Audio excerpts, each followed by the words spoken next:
क्रिया खाने वालों के विरुद्ध और जो मजदूर की मजदूरी को दबाते हैं और विधवाओं और अनाथों पर अंधेर करते और परदेशी का न्याय बिगाड़ते हैं और मेरा भय नहीं मानते, उन सबों के विरुद्ध मैं तुरंत साक्षी दूंगा। सेनाओं के यहोवा का यही वचन है। अब हम पढ़ेंगे यिर्मयाह की पुस्तक 2 अध्याय 27 से 28 तक। क्योंकि वे काठ से कहते हैं तू मेरा बाप है, और पत्थर से कहते हैं तूने मुझे जन्म दिया है। इस प्रकार उन्होंने मेरी ओर मुंह नहीं, मेरी ओर पीठ ही फेरी है। परंतु विपत्ति के समय वे कहते हैं उठकर हमें बचा।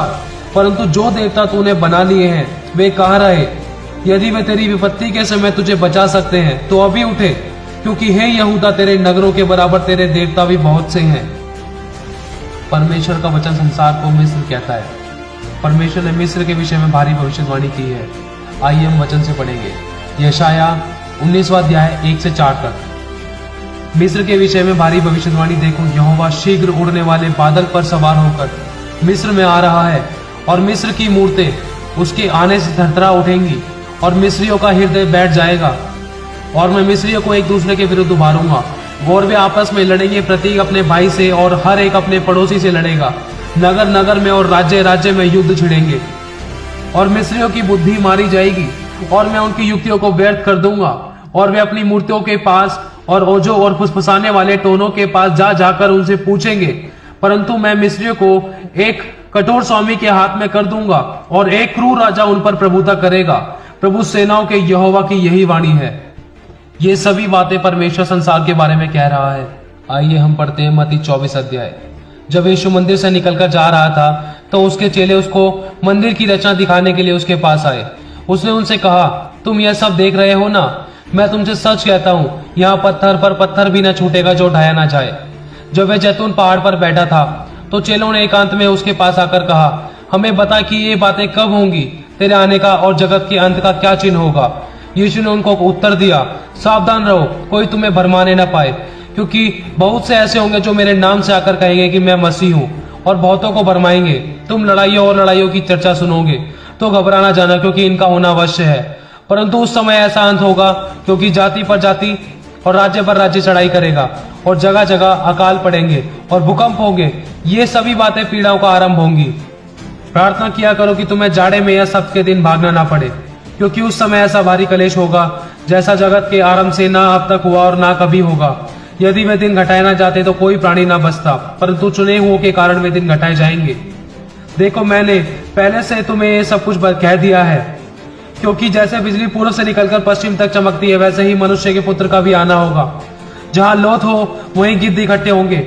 उन दिनों के कलेश के तुरंत बाद सूर्य अंधियारा हो जाएगा, और चंद्रमा का प्रकाश जाता रहेगा, और तारे आकाश से गिर पड़ेंगे, और आकाश की शक्तियां हिलाई जाएंगी। तब मनुष्य के पुत्र का चिन्ह आकाश में दिखाई देगा, और तब पृथ्वी के सब कुलों के लोग छाती पीटेंगे, और मनुष्य के पुत्र को बड़ी सामर्थ और ऐश्वर्य के साथ आकाश के बादलों पर आता हुआ देखेंगे।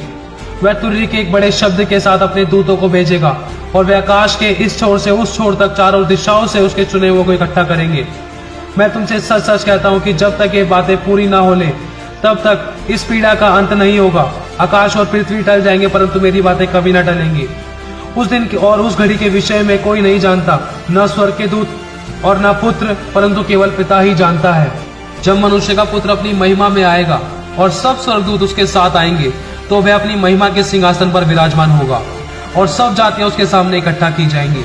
और जैसे चरवाहा भेड़ों को बकरियों से अलग कर देता है, वैसे ही वह उन्हें एक दूसरे से अलग करेगा। वह भेड़ों को अपनी दाहिनी ओर, बकरियों को अपनी बाईं ओर खड़ा करेगा। तब राजा अपनी दाहिनी ओर वालों से कहेगा, हे मेरे पिता के धन्य लोगों, जाओ उस राज्य के अधिकारी हो जाओ जो जगत के आदि से तुम्हारे लिए तैयार की गई है।